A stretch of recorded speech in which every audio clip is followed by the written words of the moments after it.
What is going on, everybody? Welcome back to the Cosmic Wonder, where we talk all things Marvel and MCU, and this weekend was Disney's D23 Expo, and Saturday was Marvel Studios' panel where they got to show us a lot of what is happening in Phase 5. Sadly, not much for Phase 6, just the official announcement that Matt Shakman is going to indeed be directing the Fantastic Four film. But for Phase 5, we actually did get a lot of exclusive clips shown just to the people attending D23. Luckily for us, though, we do have descriptions of what was shown. And although I wasn't there personally, people from the Cosmic Wonder team were there to get all of the information and descriptions that we needed. So in this video, we'll be diving into detail about the new Black Panther Wakanda Forever trailer / footage that was shown at D23 and breaking it down. So let's break down the new footage that was only shown to the attendees of D23, where we'll see how strong Wakanda still is without their king, how strong Namor is, and how Doom might actually be behind everything. And this footage actually did give us kind of a more clearer picture of what exactly is going on in Wakanda Forever. Yes, we know that it's essentially going to be a battle between Wakanda and Namor and his people. However, it looks like there is definitely more to it than that.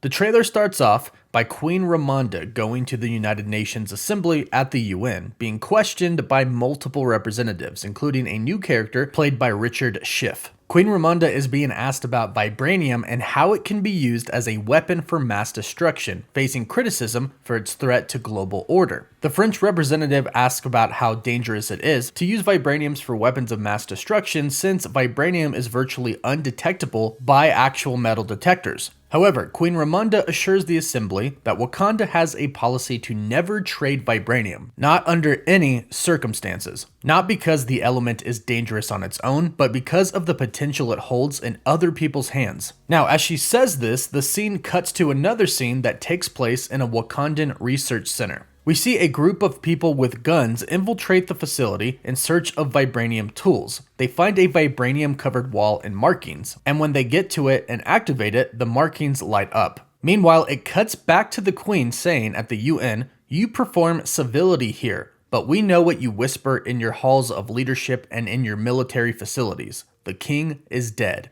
The Black Panther is gone. They have lost their protectors." Now, while she's saying this, it keeps cutting back and forth between that scene on the research center, but the Dora Milaje appears, and actually one of the Dora Milaje was undercover disguised as a research assistant. It then shows the Dora Milaje, led by Okoye, going off against the mercenaries who broke into the research facility. And as Queen Ramonda's talking comes to an end, we actually see the Dora Milaje enter the assembly with the mercenaries that they have defeated. From here, the trailer showed old shots from the first trailer. It includes a glowing sunset of Wakanda and T'Challa's funeral. And then we get more footage, and this time of Namor. It appears that Queen Ramonda and Namor are actually meeting with each other. However, M'Baku quickly attacks Namor with a staff, which immediately smashes to pieces. And when M'Baku actually hits Namor, Namor doesn't even react to the attack. So for those who were wondering if Namor is going to be big, bad, and strong, the answer is yes. But the trailer ends with an explosion on a city bridge, and it ends with a shot of the new Black Panther and the final line that says, "Show them who we are." And that was the exclusive clip / trailer that was shown at D23 this past Saturday. Now, there are some very important things to break down here. One is that you have to remember what happened at the very end of the first Black Panther film. T'Challa addressed the United Nations and said that he was going to open Wakanda's resources to the rest of the world. Everyone kind of laughed, thinking that Wakanda was indeed a third world country and had nothing to offer, and it ended with T'Challa just kind of smiling, knowing that his country is actually the richest in the world. But now everybody knows about Wakanda, and everybody knows about vibranium, and the world wants it. However, Wakanda refuses to trade it. So it seems like they are simply offering their help to the rest of the world, to other countries, but they are not offering vibranium to other countries, and it's very clear why in this trailer. Because Queen Ramonda and Wakanda fear that other countries will use it for evil. In this trailer clip, Queen Ramonda says that she doesn't fear vibranium, but what other people will do with it. And it's made very clear that other people will try to use it for bad as the group of soldiers attacks the research facility. But the Dora Milaje are some of the most skilled, most fierce warriors on the planet, so they handle their own. And they even bring those soldiers who attacked the research facility to the United Nations to prove a point. And the point is, Wakanda can handle their own even though Black Panther and T'Challa are gone. Queen Ramonda says, "I know what you all whisper in your halls. The king is dead, the Black Panther is gone, they have no protection." So they did this for a very specific point, to show them that Wakanda is strong on its own. Yes, they lost their king and their leader, but they are still strong. They still have Queen Ramonda, they still have the Dora Milaje, they still have M'Baku and his people, and they also still have a Black Panther, who of course will be revealed in this movie. Now, one of the most important things to focus on in this clip was the fact that a Wakandan research facility was in fact invaded. This means that since Wakanda will not trade vibranium with the rest of the world, some of the world is trying to take it by force. And this very well could be other countries trying to take it. It seems very clear that the other countries of the UN are very concerned with the fact that Wakanda has vibranium and will not share it. And they state that they're concerned with people making weapons of mass destruction, when the reality is they probably just want it for themselves. But it also makes you wonder who else wants it. And most of you probably know who I'm thinking about right now: